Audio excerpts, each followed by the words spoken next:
Welcome to the HR Empowerment Podcast, where we will uncover strategies and new insights from HR professionals who discuss up-to-date regulations, best practices, and the most pressing topics like diversity and equity, leadership, dealing with difficult situations, and much more that affect your bottom line and business. Thanks for joining us.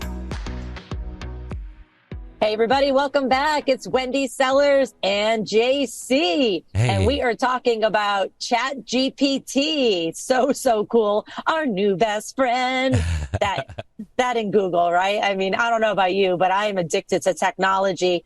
And I always tell people, don't become addicted to it, because if it goes down, which it does, then you're kind of left holding the bag. So it's really important to know for the HR folks that are listening and the managers that, you know, ChatGPT has amazing outcomes, but we have to be careful when using it and thinking, oh, we're going to replace humans, because that's not ever truly going to be a good decision. So let's talk about some samples of the ChatGPT work product. I have used it, oh my goodness, for so many things. It is amazing. I saved some samples on a Word document that I'm going to read from. Why did I save it on a Word document? Because I was going over this not too long ago with somebody else live, on a Zoom, and ChatGPT happened to be down that day. Oh. And so I was like, oh my God. Thankfully, I already saved some things to a Word document and an Excel document. So I was able to, show them like, no, this really does exist. But the great thing about that, JC, is it made me realize, don't rely on technology. Don't rely on technology being up at that point of the day when you're trying to show somebody. You know, ChatGPT brings a lot to the table. It really does. I've gone out and used Google Bard as well. Best way to explain Bard, it looks like ChatGPT back in November of last year. ChatGPT is one of several tools that you could use depending on your role. It's less useful in some roles, but other AI tools are maybe not what you're looking for. At the end of the day, you need someone who's knowledgeable and competent in their field to submit quality work into ChatGPT.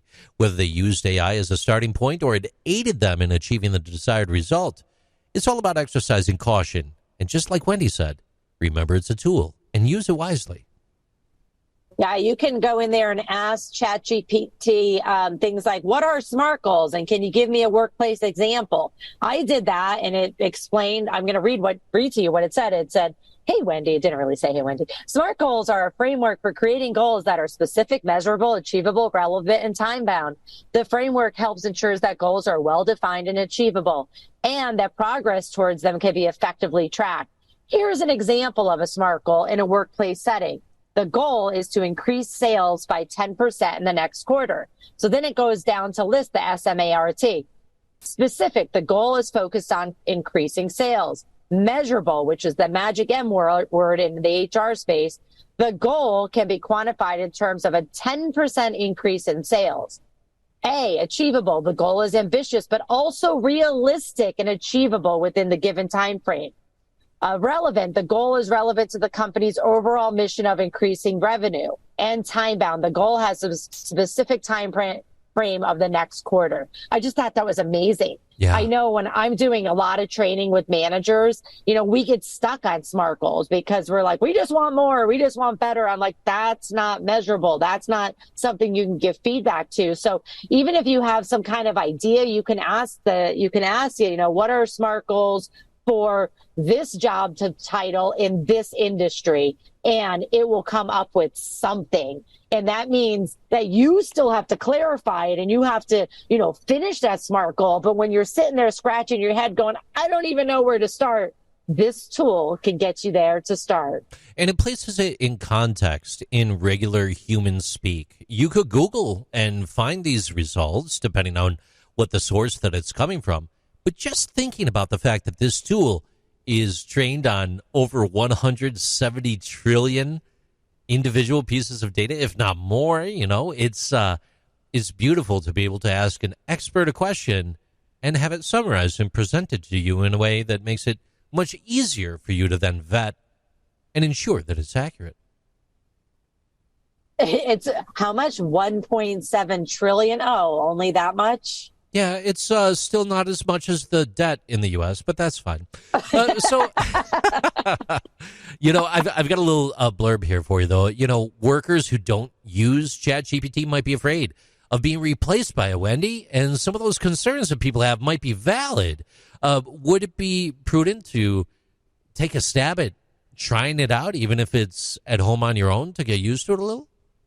Absolutely. And I want to say for the folks that are listening, make sure that if you are using ChatGPT in the HR space or in your workspace at all, that you need to communicate with your employees that this is not replacing anybody. Now, we never want to do empty promises because, there could be another reason we're having a reduction in force. But ChatGPT, especially in the HR space, should be something that's a tool that says, oh, okay, HR assistant or HR manager, we need you to write 4 job descriptions. Well, that can take 4 days sometimes, especially if they're jobs that you've never had before. You got to do all this research, write it down, communicate back and forth with the manager, when you can instead just ask in addition, ask ChatGPT, please write me a job description for this job title in this industry, and then it'll come up with it. And then you have to go back and you have to edit it. It's not going to come out perfect because every single job, it has a different knowledge, skills, and abilities, different tasks, things like that. But it could save, say, 4 days of work into 1 day's work, which means now you could actually be helping your employees with other things that you never have time to do. Spend a little more time on the human engagement aspect, too, at that while you have it. Hey, I've got a couple things for you. I'm going to walk you around the tree on this one, and if we're going too far, you pull me back, Wendy. You pull me right back, okay? Sounds good. So check it out. Microsoft invested $10 billion in OpenAI, gaining 46% stake ownership of OpenAI, the parent company that owns ChatGPT. $1 billion was received by OpenAI from Microsoft in the initial stages of the development of ChatGPT. And this is important to remember because the ChatGPT Plus model that has GPT-4 technology reduced response to prohibited content by 82% and only responds to sensitive content 1/4 of the time. I'm bringing all this up for a very particular reason. When you're using this tool, is part of a larger learning model, is part of something that's global. Be careful with your sensitive information. Depending on where you work and the type of work that you do, you might want to check in-house before putting certain information into ChatGPT, also knowing that it's been backed by $11 billion of Microsoft, but that's neither here nor there. Back to you. Hey, everybody. Thanks for listening to episode 2 of our 5-part series on ChatGPT and other AI that will disrupt business. In our next episode, we're going to cover, is AI valid and reliable? Thanks for joining us. Thank you for joining the HR Empowerment Podcast, brought to you by Aurora Training Advantage. We hope you've gained new insight and strategies to navigate the HR profession. We look forward to you joining us again on the HR Empowerment Podcast.